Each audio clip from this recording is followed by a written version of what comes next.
c'est un rendez-vous que je suis obligé que ça va réussir parce que sinon, toute ma compagnie elle va partir dans la poubelle. Comme ça, un monsieur, un grand businessman, qu'il avait des grandes affaires, mais il avait besoin d'une très grande somme d'argent en espèces.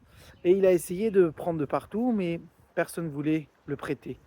Et donc, il avait un rendez-vous avec une grande banque, un monsieur, qu'on l'a dit peut-être là-bas tu vas réussir. Et le rendez-vous, il était pour 16h30. Bien sûr, comme il savait que c'est un rendez-vous tellement important pour tout son business, donc il est venu à l'avance. Déjà une demi-heure avant ça, il était déjà dans le quartier, c'était à Manhattan. Et quand il est à un bloc et demi de la banque, il passe comme ça à côté d'une porte. On dit: Ah, t'as pris Mincha, t'es le 10e, s'il te plaît, rentre et complète-nous le minyan. Il regarde l'heure, il dit: Mais c'est très tard pour moi.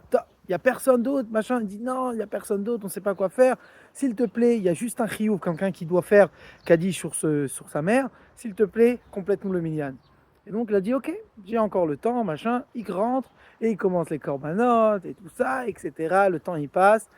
Mais lui, il se passe et il dit je ne vais pas quitter, même si c'est un rendez-vous tellement important, mais je ne veux pas laisser tomber comme ça le minyan.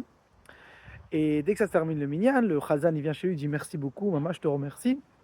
Il dit excuse-moi avec grand plaisir, mais je suis obligé de partir. Il dit à 16h30, j'ai encore 2-3 minutes pour courir. Je crois que j'arrive, j'ai pas envie d'arriver tard, c'est la honte, c'est un rendez-vous tellement important. Et comme ça, il court, il arrive à 16h35 et il demande voilà, j'ai ce rendez-vous avec le Ménel de la banque. Et on dit il n'est pas encore arrivé, attendez ici 2-3 minutes. Et quelques minutes passent, on dit rentre dans le bureau, il rentre dans le bureau et qui voit devant lui le Khazan, que lui, il a fait la Tova en fait pour de Mincha, ça fait quelques minutes, et il a complété, et bien sûr qu'il a reçu la halva. Et donc là, on voit quand on fait la bonne chose, on perd jamais.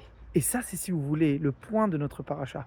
La paracha commence Ve'ela mishpatim asher tasim lifnehem, mais ça parle sur les choses les plus simples, les plus matérielles qu'il y a dans ce monde-là. Apparemment, on vient de parler sur Matan Torah, Dieu il s'est dévoilé devant nous. Comment on parle sur des choses tellement bas?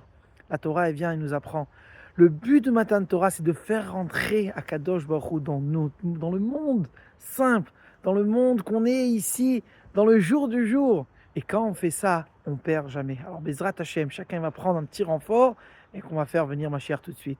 Shabbat Shalom, le cours était dit, les Nishmat, Shimon, Ben Yehuda Vaisha, la